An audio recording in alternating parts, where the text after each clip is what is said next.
today that had 3,000 games in his career. Defensive player of the game, the G-Man!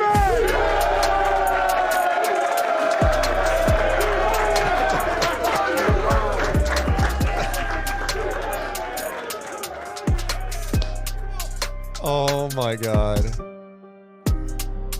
Oh my God. Oh, I want to cry. Hey, you guys did all the work. It's just my pleasure to be able to call the action. I love the fact that I get the chance to do what I do as long as I have. Thank you so much. This blows my mind. It just blows my mind. Thanks again. All right. Together on three. Together on three. 1, 2, 3. Together! G-Man, love you, brother. My guy. Oh my God. I can't.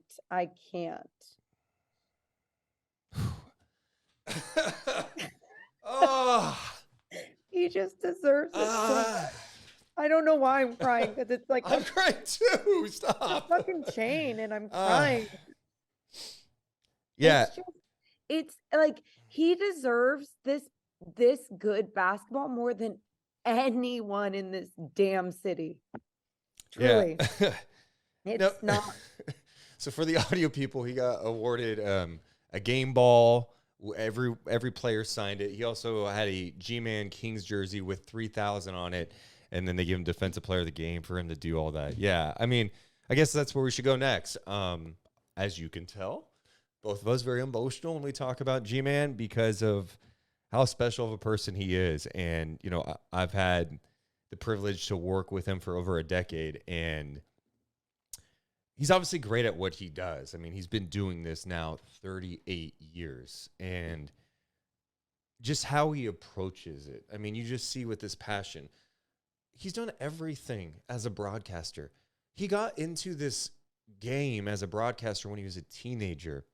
You know, Bobby Gerald, his son, tweeted about this today, about most people don't realize that G-Man's dad died when he was very young. He was almost raised by people from his church. And as a teenager, he'd go to the radio station. He would go there all the time. He was obsessed with it. And then he ends up in Sacramento working for KCRA for years and years, spokesperson for Rayleigh's, does broadcast work for NBC, the Olympics, NFL games. And then in 1985, he gets a call from the late Greg Van Dusen, who just passed away last week, and said, hey, what would you think about being a broadcaster for the Kings if they moved to Sacramento? He had never done NBA games. So he went to Oakland with a tape recorder, LA with a tape recorder, and his son Bobby, and recorded himself doing play-by-play, sent those tapes in, and he got hired to be the broadcaster for the Sacramento Kings. He has been here every single year, 1985 through now. And he does it at an awesome level. He's amazing. His preparation, he handwrites all of his notes. He takes such great pride in what he does. He's not a young man. He's in his 80s, and he's in his prime. He kills it. But most importantly, he's a great person. And for me, he's helped me so much. I've got to just listen and soak up and absorb what he does as a broadcaster. He's given me advice. He's been the ultimate supporter of both of us. He loves this city. He loves this fan base. He loves this team. And I mean, he cares deeply about this team. And this year is so special for so many reasons. But one of the reasons it's really special is because he gets to do this, you know. I just look up to him so much, you know. He's family. He really is, you know. I know I just went on there, Morgan. I'm sure you have some thoughts too, but I love the guy. I love the guy. He is just beyond sweet. No, I mean, you pretty much said it all. And I think for someone like me, just being a young woman in a male-dominated business, having someone that right away just talked hoops or treated me equally as an intern, as a broadcaster, or whatever I was at that time, was so valuable to my career and where I am today. And I just think it's so even more special what a special human he is. But Deuce, you were kind of talking about him as a broadcaster and the work that he puts in to prep and everything. You and I take so much pride in everything we do, whether it's a daily show, whether it's a podcast, a TV, it just doesn't matter. A piece of content, we care.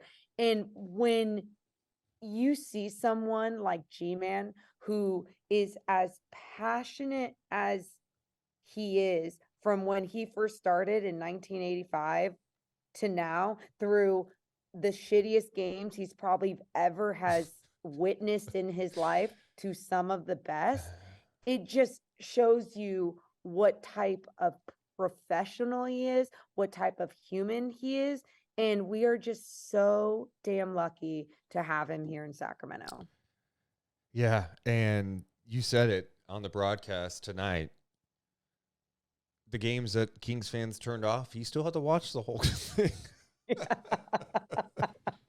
And he had to call it and show emotion and energy, and he did it. He never didn't do his job right. Yeah, and it's just, I just love that he still does it. You know, he's been doing it for so long. Like I said, he's not a young person, right? I mean, he's young at heart, and I'm just amazed at his ability to do what he does. Like, it's not easy to traveling. I know in the NBA is like nice, they're on chartered jets or whatever, but it's still taxing on the body. Imagine he's been traveling like this for 50 years, even going back to doing Olympic stuff for NBC and NFL and all the racing stuff he would do it for NHRA and NASCAR. Yeah, I mean, there's just it's pretty wild.